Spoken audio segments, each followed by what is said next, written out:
From New York City to East Tennessee, Preacher Joel Lang has owned the Bible Messenger since 2020. He focuses on sharing the true Word of God with the world. He covers on all sorts of topics ranging from the mark of the beast to which day is the Sabbath, and to topics such as obedience and trust. Join him live on YouTube every Friday at 7 p.m. on his series Sermons by the Servant of God, and follow his blog posts on his website. Have a happy Sabbath. Did the Bible Messenger spreading God's word throughout the world? Go to the LVASS YouTube channel for the website link.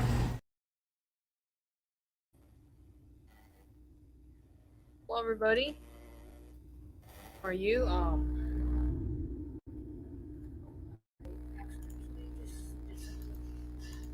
Mistake, but anyways.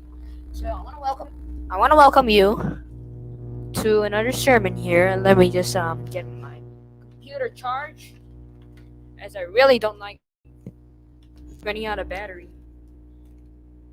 when I'm reaching. There's so many wires in this tape. There are so many wires in this table here.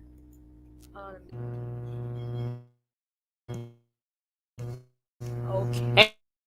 Hey. Welcome back. And who I am. My name is Joel Lang, and I'm from the Bible Messenger. I was the one who started this channel, so if you want to go Joel Lang, just remember, I'm the one. Sorry, I'm trying to experiment around with different things. So yeah, I was the one who started this YouTube channel. It's just me alone, so I hope you enjoyed our sermon today. I have a really interesting topic planned for you today, and if you don't enjoy it, it's gonna be weird. But I just forgot to do this thingy. Give me 1 second here. Let me put my PowerPoint in. Oops. No, it's not here. I don't know where my PowerPoint is. No, it's not here either. Hold on, I can't find my PowerPoint slide. No, it's not like this. It's just today. 12th. Hold on, sorry.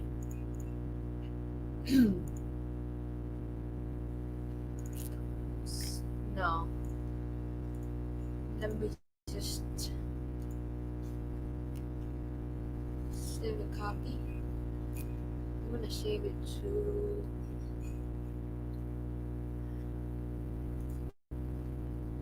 hold on, I'm having a lot of trouble here. But while I'm having the trouble, I can talk. I can give, but this week today it's really weird day. I mean, it was raining.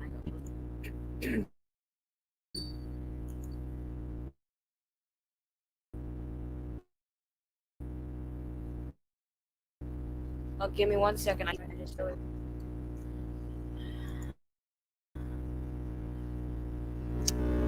It seems like the audio is really stalling back and forth.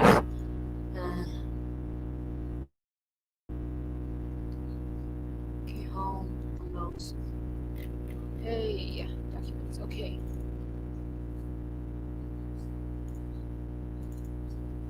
Seems we have this job ready. So close it off.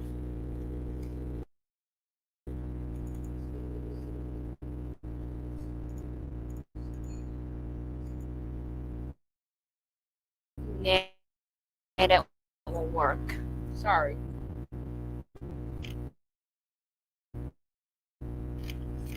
Place there.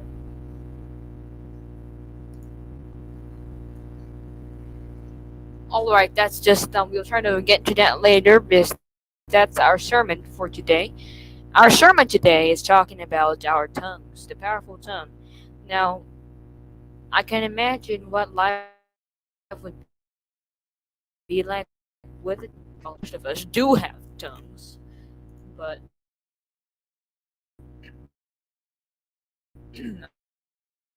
I've always been, if you have been wondering, what would life be like if you couldn't talk, if you didn't have a tongue?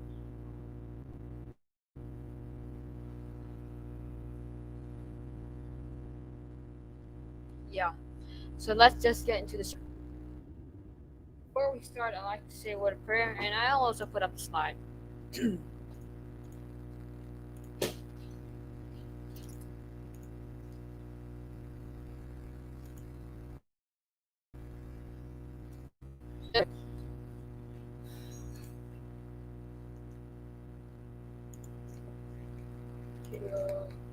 Okay. Pray. Father in heaven, I thank you that you have been with us throughout past week. We pray that you will help us to understand and remember your word as we study together. In Jesus' name, amen. I think I prefer full screen. Alright, this is perfect.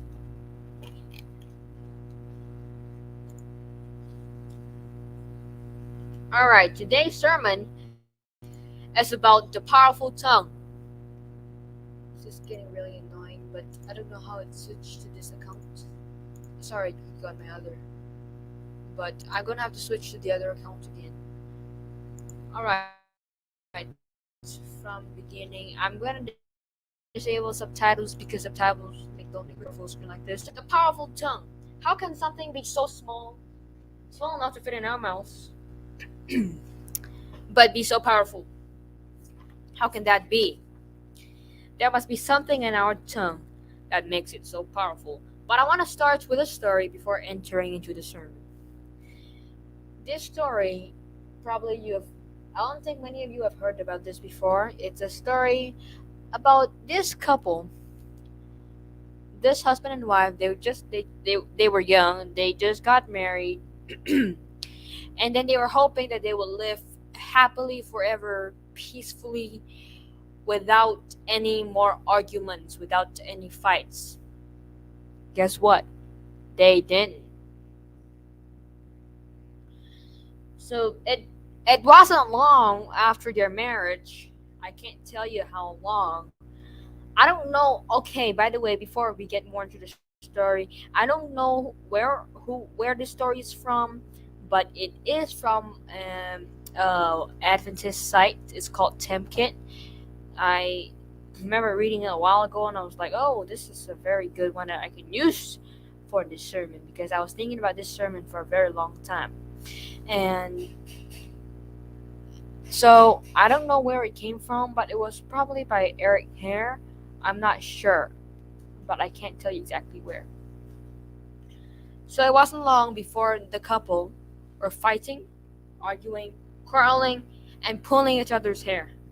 I hope none of you get into that kind of fights, but they soon, before the days went long, they began fighting each other. So one day the little woman could not stand it anymore. So what did she do? She went to when the husband went to work, she went to see the preacher who had married them, and she said, Pastor, our marriage, we shouldn't have married because we thought after we married our home would be like a heaven on earth. That's weird. Nothing can ever be like a replica of heaven. So she asked the preacher, "Is there anything that you can do for us?" The preacher thought a little bit and he said, "Yes, there is something that I'm 100% sure that will help you. I will be away for a couple of seconds. Just wait, hold on a second. I'm going to get you some magic medicine that will make your marriage 100% good again." So he went into his office, and later on he came out with a bottle which was very marked up.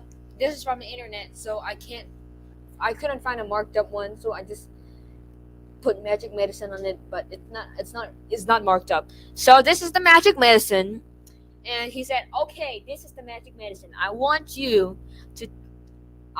tell you about this magic medicine." He says that he had some magic medicine. The preacher said, "I have some magic medicine that will soon make you happy again." So he went to his study, and he came out with a bottle which was all marked on the outside. So the woman asked, "Should I take it now?" I'm sorry, I don't even know which slide is which was. This is slide number 5. I should have written all down which slide is on which picture. Anyways, but so the woman asked the pastor, "Should I take the medicine now? Should I take a dose now?" The preacher said, "Oh, not now. Definitely not now. I want you to wait." This was also teaching her patience, just to let you know. Because, look, if you can't control your tongue, you don't have patience either. Because if you don't know how to, wait for your tongue to only say the right words, so you're fighting. So he was teaching her patience too, and he said, "You don't take it now. You're gonna wait until you hear your husband knock on the door at 5 o'clock p.m. when he comes back from work. And what you're gonna do is you're gonna take one big tablespoon full of that magic medicine, and you're gonna shove it in your mouth. You don't swallow it. You hold it for an hour. Only you feel its power. Because if you swallow it, the power's gone. You gotta hold it there so that the power will slowly absorb into your body." I'm not a doctor, but I'm giving you some advice. So she said, "Thank you so much," the little woman said, and then she hurried home with that bottle of magic medicine. And sorry, but I forgot to put a date here. That's little matters, no matter. So this is the default of PowerPoint, by the way. So she said, you bring it home. You take a big tablespoon of this thing, and you take a big tablespoon full of this medicine. You don't swallow it. It has no power in your stomach. Hold it in your mouth for an hour, and then you will feel its power. If you want to try out this magic medicine, I'm gonna tell you where you can get this magic medicine. And actually, every one of you can get this magic medicine in about 30 minutes or less. You don't gotta wait too long for this medicine. I'm not gonna give too much hints, but this medicine will work. I didn't try it, sorry, but I can tell you it will work because I've read the story complete and I know what this is. Okay, I'll tell you where to get it. It's very simple to get it. Just go and you will get a bottle to get it, a bottle full of it. Okay, just calm down. Because you're like, "Thank you so much." And she hurried home all day long. She slept on the couch dreaming of this magic medicine. Then at 5 p.m., when she heard her husband's knock on the door, she flew to that bottle. She took one whole kitchen tablespoon here, a big tablespoon. I can tell you probably she did two. Because when you tell someone to take 1 tablespoon, they take two. When you tell them to take two, they take one. That's how people are like, okay? When someone tells me, "Oh, don't do this," I do it. When someone tells me not to do it, I do it. I don't. When someone tells me to do it, I don't do it. When someone tells me to do it, I don't do it. I'm like that. I'm sure she took two, but the story only says a big tablespoon full of medicine, and with her cheeks bulging, she went and opened the door. Sorry about this. I'm really clumsy when it comes to making slides. I put an AH because that's how I sound when I'm upset. So her husband stormed through the door and she screamed, "Where's my dinner? Where's my slippers?" Well, he didn't even reach his wife. He just shoved the door open and he screamed out loud, "Where's the dinner? Where's the..." He was... I'm gonna read to you in the exact quotations. "Is dinner ready? Where's the paper? Get my slippers." So this hungry, tired husband growled. Probably had a bad day at work. Can't tell you exactly, but probably had a bad day at work. And when people are hungry, they usually are angry, just like me. I can get really hangry sometimes. I can get really hangry when there's no food or water available, and especially when I'm tired. Don't come and disturb me, okay? Just kidding. So this hungry, tired husband was growling angrily, and probably this was how he looked like. So she could not talk, she could not scream back because the medicine was in her mouth, because the preacher said not to swallow it, because if you swallow it, the medicine does not take effect. And then She got the paper, the husband's newspaper, his New York Times, and his slippers, and she put his dinner on the table, and she pointed to her mouth. She explained. She tried to explain. I'm sure she did write down the paper saying that she cannot talk because she's having some medicine that will not work in her stomach, but only in her mouth. So the husband growled angrily just when he sat on this. When he just tasted the food one time, he growled angrily. The toast is all burned and there's too much salt in the soup. I never complain about too much salt in the soup, but I do complain about too little salt in the soup. The toast was burned, too much salt in the soup. I can remember one time when I made burnt toast. You can imagine what happened to me. Okay, did something to myself. So, by the time the dinner was over, the little woman cannot talk yet because 1 hour's not up yet. I wonder how she ate dinner. The story does not say, but probably wait a little bit later. And soon dinner was over, and her husband, who was now finally satisfied and warm, he seated himself in his comfortable chair by the fire. It looks much different from this picture. His face is all red, anyways. So he was sitting down on a comfortable chair by the fire, and he was reading his paper. He even chuckled and read some of the headlines to his wife. You could tell that things were going to get better in his house already. Remember the power of the tongue? So, and by the time she could swallow her medicine, guess what? They both are quite happy. Not too much fighting no more. Their family is getting better. Makes me wonder where I can get that magic medicine. So the next night, it was still bitter. She took another tablespoon. Probably the husband was like slightly better than the day before, and then third night. And soon, that bottle of magic medicine was all used up. Actually, it was going to be used up. So the little woman went back to the preacher for more, and she said, "Please give me another bottle of that medicine because of that magic medicine she has." And the preacher was like, "Woman, does it work?" asked the preacher. And look what she said. "Our home is just like heaven." That magic medicine. Each night it got better and better. Soon it became as when they first were married. So the preachers was like, "Does it work?" And then she said, "If you have found that it works, go fill that bottle at any water faucet." There was no magic in the medicine, and that magic was self-control.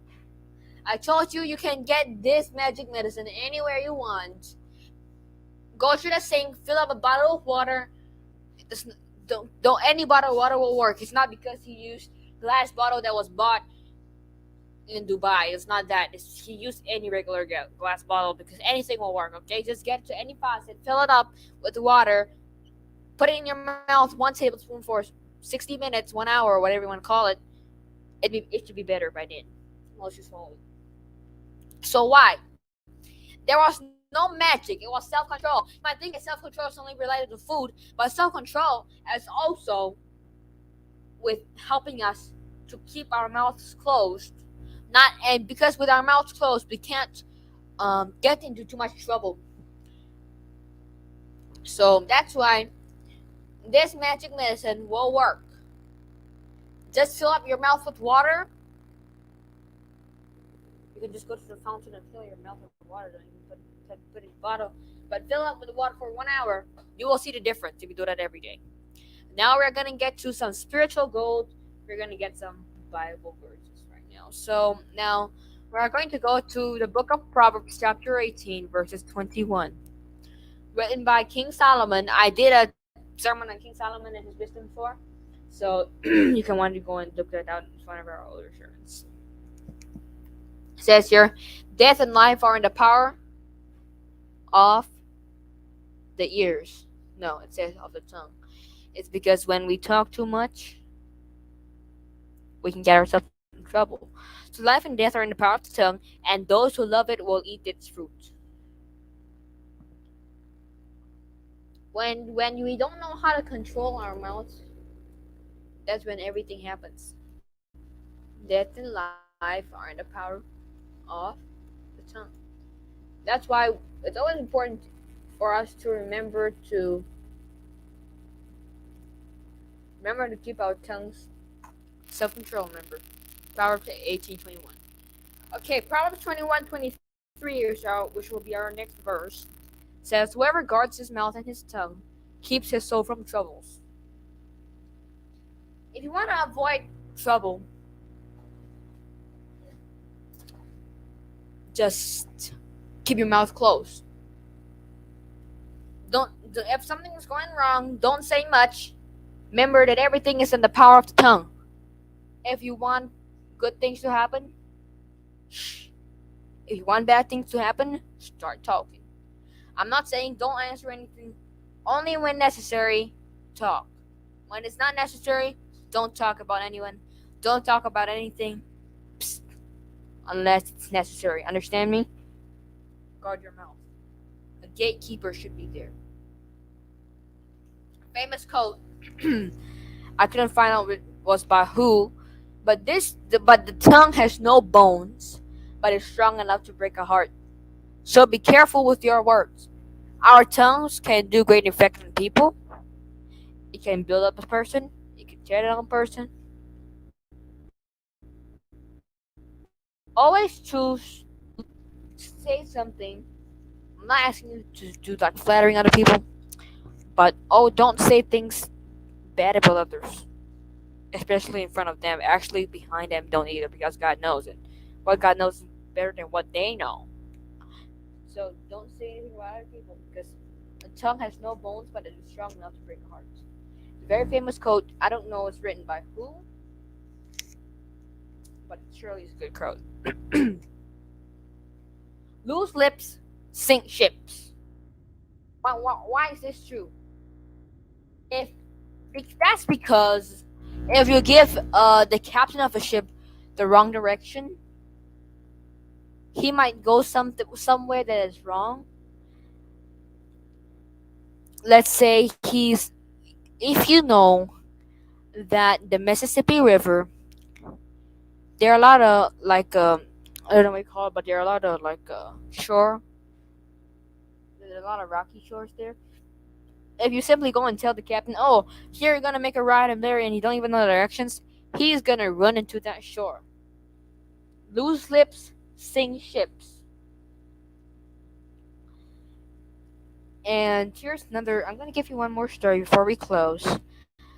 About I mentioned this not long ago in one of my previous sermons, the sermon "What Caused Sin," but I thought that this is very useful for this for this sermon, and it's very useful for the sermon. So, two air traffic controllers, Hideki Hachitani and Yasuko Momi, made this fatal mistake which almost cost these two big jets to crash, which was a Boeing 747-446 and a McDonnell Douglas DC-10. What happened was that one plane, which was the top 2,000 feet or 3,000, so they gave the wrong directions to the wrong plane. They probably told one of the plane that was on top, he saw that they were too close. He said, "I want you to climb another I don't know how many thousand feet." But I'm not sure, okay? But I think probably he addressed the wrong plane, or he didn't go through, or the pilot didn't miss, or something. And then they were getting a bit too close already. He told the bottom plane to descend, and it didn't get through. And then probably he was in a rush that he told one of the wrong planes to either ascend or descend, and they almost crashed 400 feet apart, too close. So look, the power of the tongue can cause many things, many problems. So as we close today, I want to remind us all to not say things that can get us in trouble,